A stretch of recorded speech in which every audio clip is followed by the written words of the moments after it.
महाराष्ट्राचा अभिमान, महाराष्ट्र दिन ये बताइए कि क्या है ये आइकन जरा, इसकी शुरुआत कैसे हुई है और अब क्या करना चाहते हैं? शुरुआत जैसे मैंने बताया, ये लव मैरिज था। मुझे कन्वर्जन करना पड़ा क्योंकि अगर शादी करनी है तो उसके लिए निकाह करना ज़रूरी है, कन्वर्ट होना ज़रूरी है। तो वो पहले प्रोसीजर हुई। उसके बाद जैसे मैं रहते गई, एक 24 घंटा जब आप एक इंसान के साथ रहते हो तब आपको उसकी आदतें समझ में आती है और बैकग्राउंड का अंदाज़ा होता है। वैसे चीज़ें समझते आई। मैंने बहुत बार कोशिश की कि मैं इससे बाहर निकलूं, लेकिन कई बार मैंने ऐसा सोचा कि अब जब मैंने डिसीजन ले लिया है या मेरा बच्चा है तो मुझे कहीं ना कहीं कोशिश करनी चाहिए कि ये रिश्ता आगे जाए। लेकिन एक लिमिट होती है टॉलरेट करने की, सहन करने की, जो मेरी ख़त्म हो चुकी है। क्योंकि 24 घंटा जब आपको गालियों के अलावा बातें नहीं सुनने मिलती, मारपीट के अलावा बिना कोई गलती के मारपीट की जाती है आपके साथ, और जिसकी आपको आदत नहीं होती है, तो वो नॉर्मलाइज हो जाती है वो चीज़ें। और मैं नहीं चाहती थी कि मेरे बच्चों के सामने ये सब हो। उनकी आज उम्र बढ़ते जा रही है और मैं नहीं चाहती थी कि उनको वो ट्रॉमा लाइफ टाइम के लिए बैठे कि उनका फैमिली सिचुएशन इतना ख़राब है। मैं वो नहीं चाहती थी, इसीलिए मैंने ये डिसीजन आज लिया है। मैंने ट्राई किया बहुत बार, लेकिन वो सॉरी मैनिपुलेशन के चक्कर में कई बार फिर मैं वापस गई सोच के जाने दो, एक मौका और दे देते हैं। करते करते 10 साल हो गए, लेकिन आज मेरी ताकत ख़त्म हो चुकी है। आपने कहा कि लव मैरिज किया था, लेकिन जिस प्रकार से आपको मैनिपुलेट किया, आपको लगता है कि एक लव जिहाद का एक आपका मामला है? डेफिनेटली है। कई लोग इस पे मना भी करते हैं और बोलते हैं कि जब इसने खुद ही किया है तो आज क्या बोलना। लेकिन जब किया था तब इतनी समझ नहीं थी। मैं एक भरोसे से गई थी, एक अच्छा इंसान है समझ के गई थी। इतना बड़ा डिसीजन मैंने लिया था, नहीं तो मैं नहीं लेती। तो ये सारी चीज़ें इस धर्म में डेफिनेटली होती है। शादी से पहले क्या करती थी आप? शादी से पहले आप क्या करती थी? इनके संपर्क में कैसे आए? शादी से पहले जब मेरी शादी हुई तब मैं पैजेंट्री में थी और ट्रेनिंग ली थी। मैंने मास्टर्स किया हुआ है, डिप्लोमा एंड मास्टर्स किया हुआ है एविएशन में। उसके बाद तुरंत जब मैं 20 साल की थी, 20-21 साल की थी, तब मेरी शादी हो गई। और शादी के बाद से लेके आज तक मैं हाउसवाइफ थी, घर पे ही थी। आपकी शादी किस प्रकार से हुई थी? आपका लव मैरिज ऐसे कहा जा रहा है, और उसके बाद जो कास्ट थी उनमें आप कैसे गए?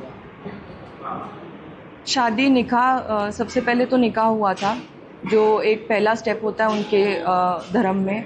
उसके बिना आप कोई कोर्ट मैरिज या कोई आपका गिना नहीं जाता है, वैलिड नहीं होता है। तो उसके लिए आपको पहले निकाह करना पड़ता है और उसके बाद कन्वर्जन करना पड़ता है, जब आपकी शादी जायज़ मानी जाती है उनके धर्म में। उसके अलावा मतलब अगर आप वो नहीं करते हो तो आपकी शादी एक ज़िना मानी जाती है। जो आप कोई भी औरत के साथ कोई भी संबंध रख सकते हैं, उसको ज़िना बोलते हैं। तो वो ना हो, इसके लिए निकाह किया जाता है। कन्वर्जन होने के बाद भी जब आप थी शादी करने के बाद, कुछ हिंदू आस्थाएं आप अपनी तरीके से कर रही होगी, उसको किस प्रकार से विरोध हुआ और किस प्रकार से आपके ऊपर दबाव था कि हिंदू जो सभ्य आस्थाएं हैं वो ना की जाए? मैं करती थी। मेरा ऐसा मानना था कि कोई भी धर्म को मुझे बुरा बोलना या गलत दिखाना अच्छा नहीं लगता था। लेकिन मैं जो बचपन से सीखते आई हूँ, मैंने बहुत टाइम तक कोशिश की कि मैं वो करते रहूँ। बाद में जब ओपनली उसका विरोध किया गया तब मुझे बंद करना पड़ा, और तब धीरे धीरे मुझे ऐसा दिखाया गया कि दूसरे कोई भी धर्म में ऐसी चीज़ें नहीं है या फैक्ट नहीं है जो इस्लाम में है।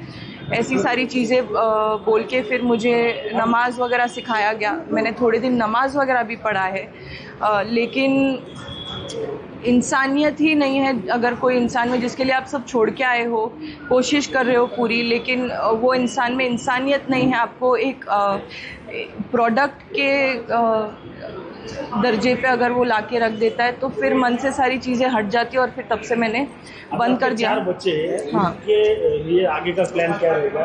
उनके नाम वापिस क्या है? हिंदू उनके नाम क्या है? धर्म में लिया जाएगा या दूसरा लिए कोई गए करेगा? हैं या क्या प्रोसेस? पहले उनके नाम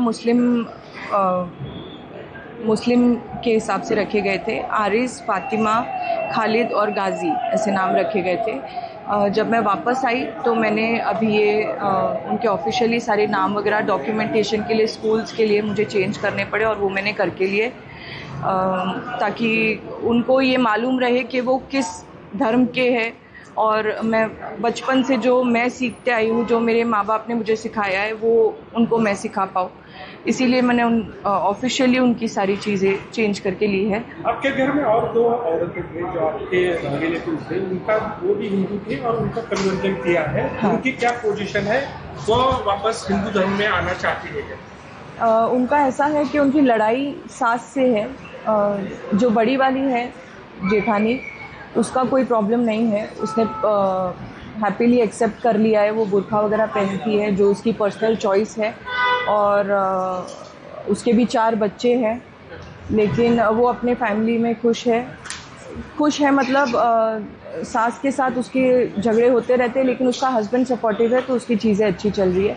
3rd नंबर वाली जो है उसको प्रॉब्लम है, उसको सेम चीज़ें हुई गई है उसके साथ। उसने ऐसा कहा भी है, उसने कंप्लेंट दी है कि उसको निकाह के टाइम, शादी के टाइम पे उसको गोश्त खिलाया गया और ज़बरन गोश्त खिलाया गया। उसके बाद उसको उसके धर्म की कोई भी चीज़ें फॉलो करने से रोका गया, मतलब अलाउड ही नहीं था उसको ये सब करना। लेकिन उसका ऐसा हुआ, 2 साल हुए उसकी शादी होके, 1 साल का बच्चा है, लेकिन उसका सिचुएशन ऐसा है कि उसका हस्बैंड उसके साथ है। तो उनकी लड़ाई जो है वो सास के खिलाफ है, मेरी जो लड़ाई है वो सास और हस्बैंड के खिलाफ है। नहीं, लेकिन आपकी जो सास है उन्होंने कहा है कि आपके जो आरोप है वो बेबुनियाद है। उन्होंने कहा है कि ऐसा कुछ भी नहीं है और आज भी आप उनकी जो है वो बहू है। ये जो वो करना चाहती है और जो इंटरव्यू मैंने 1-2 देखे उनके आज, ये जो करना चाहती है वो सबको दिखाने के लिए कि ऐसा कुछ नहीं है, क्योंकि एक तरफ उसकी 3री नंबर की बहू भी उसके खिलाफ खड़ी है, एक तरफ मैं भी उसके खिलाफ खड़ी हूँ। तो कहीं ना कहीं उसको एक को हाथ में रखना ज़रूरी है ये टाइम पे, क्योंकि उन पे ऑलरेडी बहुत सारी केसेस चल रही है और सिचुएशन उनके तरफ से बहुत ख़राब है। इन सारी परेशानियों से बाहर निकलने के लिए कोई हिंदू संगठन ने आपको मदद की? हाँ, मुझे, जैसे मैंने बताया, मुझे हिंदू समाज ने बहुत मदद की। जैसे अपने मिलिंद देगबोटे सर हो गए, मैं उनको अपना गुरु मानती हूँ। समीर सर हो गए, समीर कुलकर्णी जी, और मेरे भाई कुणाल साठे जी और उनके सभी कार्यकर्ते, इन्होंने मुझे बहन के नाते, उनको मेरी तकलीफ़ समझ में आई, इसीलिए उन्होंने आज तक ये पॉइंट तक वो मेरे साथ खड़े हैं। आखिरी सवाल ये है, आखिरी सवाल ये है कि शुद्धिकरण का एक मामला सामने आया है, शुद्धिकरण किया गया, क्यों किया गया और कब हुआ है? शुद्धिकरण का जो मामला है वो कल हुआ है और वो इसीलिए हुआ है, इसको एक अलग ट्रैक दिया जा रहा है, लेकिन वैसा कुछ नहीं है। ये हमारी आस्था है, श्रद्धा है। एक पॉजिटिवली नई ज़िंदगी शुरू करने के लिए मेरा एक ख्याल था कि मैं ये चीज़ करूं। जैसे हम नए घर में जाते हैं, एक पॉजिटिव विचार लेके जाते हैं कि पूजा करते हैं, हवन करते हैं, जो भी है वो हिसाब से आज इतने सालों से मैं डिटैच्ड थी अपने रिलीजन से, तो मैं उसमें वापस आऊँ, बस वो एक पॉजिटिव सोच लेके हमने कल जो भी हवन वगैरह हुआ है, पूजा हुई है, तो वो एक आस्था हमारी लेके। सारे मामलों को लेकर मैंने पुलिस में FIR दर्ज करवाई है, जिसकी स्टेटमेंट अभी 2 दिन में मैं देने वाली हूँ। मेरे सेफ्टी इश्यूज़ के वजह से और बच्चों की कुछ सेफ्टी के वजह से मैं बॉम्बे नहीं जा पाई, लेकिन पुलिस प्रशासन से मुझे इतनी सहायता मिली है कि मुझे पुणे में उन लोग आके मेरी स्टेटमेंट लेने वाले हैं। मेरा एक्चुअली कल जो इंटरव्यू हुआ वो कोई सहानुभूति के लिए नहीं था। एक्चुअली ऑनेस्टली बोलूँ तो मेरा बस ये था कि जो मैं झेल के आई हूँ, तो मुझे पता है कि मैंने क्या झेला है 10 साल। मैं लोगों को बता सकती हूँ। मैंने कल ओपनली बहुत सारी चीज़ें बोली नहीं, मेरे पास बहुत है बोलने के लिए, 10 साल के प्रूफ्स है, लेकिन मैंने दिए नहीं क्योंकि मेरे वो संस्कार ही नहीं है कि मैं इतनी गंदी इस पे जाऊँ। लेकिन मेरा ये बोलना है सारी लड़कियों से, जो कोई पीड़ित है या जिसको ऐसे कोई प्रॉब्लम्स है, तो वो प्लीज़ बाहर निकल के बोले। उनके सपोर्ट के लिए बहुत सारे लोग हैं जो उनके लिए खड़े हैं, तो वो बाहर निकल के बोले। इससे दूसरे लड़कियों को, औरतों को इंस्पिरेशन मिलेगा, कहीं ना कहीं ताकत मिलेगी।